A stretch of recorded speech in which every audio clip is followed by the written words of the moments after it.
Hey everyone, I'm Jeff Bakalar for CNET.com, and today I'm taking a look at the Xbox One.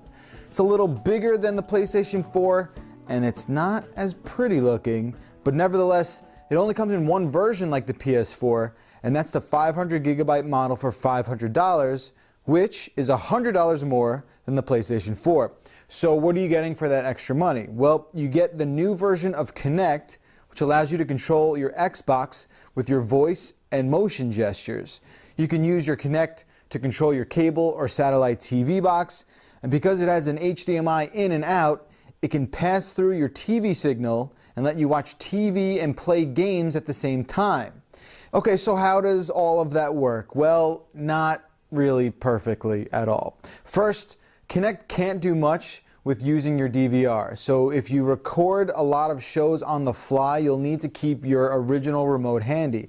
Sometimes Kinect won't even hear you, and other times it has no idea what you're saying. Alright, so here is the Xbox One in our living room demo environment. I just want to show you how sometimes Kinect won't work when it's trying to change your TV channels. Xbox, watch HGTV. And it's throwing on HDNet.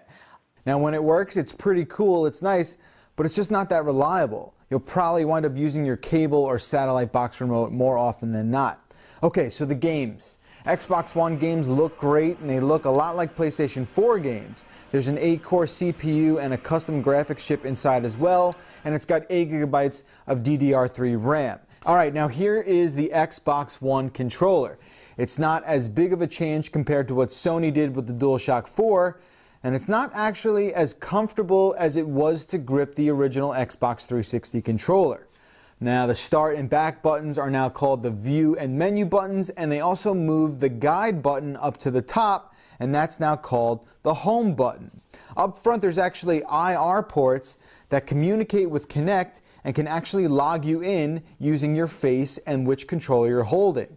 Now the best probable improvement of the new Xbox controller is the D-pad. The D-pad's kind of awesome now. It doesn't sit on that disc, and it isn't really prone to all those accidental inputs that the original Xbox 360 suffered from. The Xbox One menu system isn't as simple as it might appear on the surface.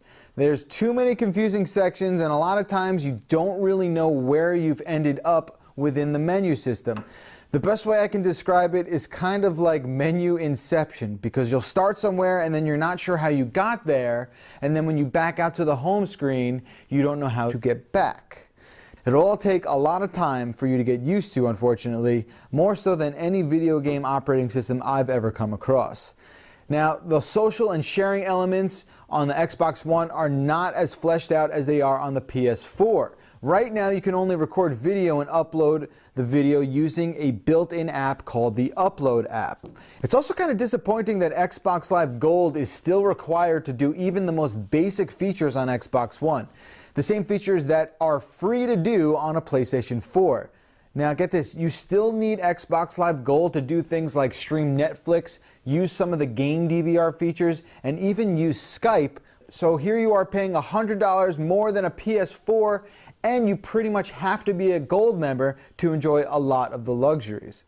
Now make sure you check out our entire review to see which console is right for you. I'm going to be updating it as a lot of new features go live. There's a lot more planned for both of these systems. Now just like the PS4, it's probably wise to wait to purchase an Xbox One until there are more compelling games and software to make it worth your while.